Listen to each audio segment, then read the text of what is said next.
You know how they say, life can change in the blink of an eye. One day, you're building dreams with the person you love, and the next, you're questioning everything you once believed in. This is the story of a young woman who finds herself torn between love, obligation, and the unbearable weight of an emotionally abusive relationship. Her partner's life changed after a devastating accident, and with it, everything they had. Now, she's left wondering, how do you walk away when someone needs you the most? Let's explore her difficult journey and the advice from strangers who helped her find clarity. Welcome to Fractured Bonds, where every story reveals a deeper truth. Our love story began the way most high school romances do, young, carefree, and full of dreams. We grew up together, shaped by each other's experiences, and I always believed we'd stay this way forever. But then came that day, the car accident that flipped our lives upside down. He became paralyzed from the waist down, and our future, which once seemed so bright, now felt uncertain. When it happened, there was never a question in my mind about whether I would stay by his side. I loved him, and I believed that together, we could overcome anything. Disabilities weren't a deal breaker for me. But as time went on, I realized that this injury didn't just take away his mobility, it took away everything we were. In the months after the accident, I moved into his parents' house to help care for him. I thought this was just a phase, that he was grieving the loss of his independence, and in time, things would get better. But they didn't. He shut down emotionally, mentally, and physically. He refused to talk about what he was going through, and when I tried to help, it was as if I became the enemy. I planned special days out, concerts, picnics, trips, to try to show him that life didn't end with his disability. But every effort I made was met with indifference, and eventually, resentment. He would tell me I was there out of moral obligation and not love, throwing cruel words at me that chipped away at my resolve. The hardest part was realizing he didn't want my help, nor did he believe in the love I had for him. As the months turned into years, the emotional toll became unbearable. His anger was relentless, but it wasn't just about his injury anymore. It was directed at me. He started throwing things, screaming at me to leave him alone, and when I didn't, he accused me of staying only because I felt like I had to. I tried to hold on, hoping that with therapy, he might change. But even the therapists couldn't get through to him. I realized that I was fighting a losing battle. He wasn't just shutting me out, he was pushing me away. Feeling lost, I decided to open up about my struggles to a few strangers I encountered in my day-to-day life. To my surprise, they offered advice that helped me see things more clearly. One woman, who had been in a similar situation, told me something that hit home. You aren't leaving him because he's disabled. You're leaving because he's emotionally abusive. That was a revelation. It wasn't the injury that had changed things. It was how he treated me in the aftermath. I wasn't a bad person for wanting to walk away from that. Another man, after listening to my story, added, his mom wants you to stay because you're a free live-in nurse. But it's not your responsibility to give up your life for him, especially after he became abusive. It made sense. His mother's pleas for me to stay weren't about my well-being. They were about hers. She didn't want the responsibility of caring for him alone, and I had unknowingly become the solution to her problem. It took 2 years for me to reach my breaking point. 2 years of holding on, hoping things would get better, trying to keep the love alive. But another woman I spoke with offered some tough but necessary advice. His tragedy does not give him a free pass to abuse others. That was the hardest pill to swallow.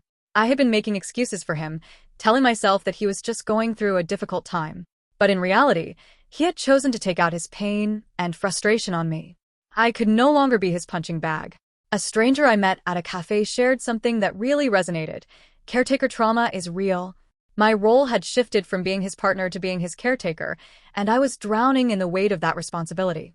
I wasn't living anymore, I was just surviving, and even though it was getting harder by the day, the advice I received from these kind strangers became a lifeline for me, offering perspectives I couldn't see on my own. A man who had been through a similar experience was blunt. You need to break up with him. He needs to hit rock bottom and go to therapy. I needed to hear that. It wasn't my job to save him. He had to want to save himself. Another woman shared, you did everything you could, but you can't help someone who doesn't want to be helped. She was right. I had given him everything I had emotionally, physically, mentally, and he had rejected it all. There was nothing more I could do. Other advice echoed the same sentiment. He's emotionally abusive, and you don't have to stay with someone who treats you like that.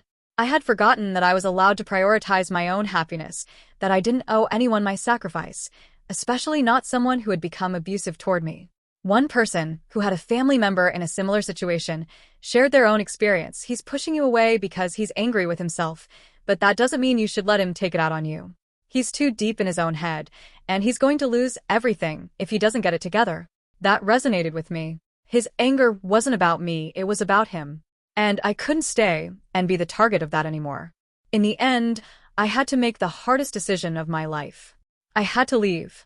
A woman I spoke to summed it up perfectly. You're not leaving him because of his disability. You're leaving him because he became abusive. That was the truth. The accident had changed him, but it was his behavior, not his disability, that had destroyed our relationship. I wrote him a letter, explaining why I was leaving. I detailed the years of emotional abuse, the way he had pushed me away, and how I could no longer stay in a relationship that had become toxic. Some advised me to leave quietly, to avoid a confrontation. Another person wisely suggested make plans to leave quietly. Take all important documents with you, and don't let his family guilt you into staying. I prepared myself, packed my things, and left. The day I left was the first time I felt free in years. The weight of guilt lifted off my shoulders, and for the first time, I allowed myself to think about my own future. One kind stranger told me, "You've done more than most people would ever do, and it's okay to choose yourself." And they were right. I wasn't a monster for leaving. I was human. I had given everything, and in the end, I had to save myself. Another piece of advice gave me comfort. You can't continue taking abuse. He has to figure things out for himself, and you can't help what happens next. I had to let go of the need to fix him, to be his savior. His healing was his journey to take, and I couldn't walk that path for him. Now, months later, I look back on the relationship with a mixture of sadness and relief. Sadness for what we lost, for the love we once had that was destroyed by anger and resentment. But relief because I realized that staying would have destroyed me, too. Another woman I met summed it up perfectly. His behavior has ruined the relationship. You don't have to stay with someone who's continually choosing to be cruel.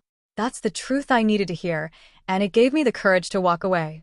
Sometimes, love isn't enough. Sometimes, no matter how much you care about someone, you have to put yourself first. And that's okay. I'm learning to live again, slowly but surely. I'm rebuilding my life, finding joy in the small things, and remembering that I am worthy of love and kindness. With this, the story comes to an end, but the journey doesn't stop here. Thank you for exploring the stories that shape us. If you enjoyed this one, don't forget to like, share, and subscribe for more content like this. See you again soon.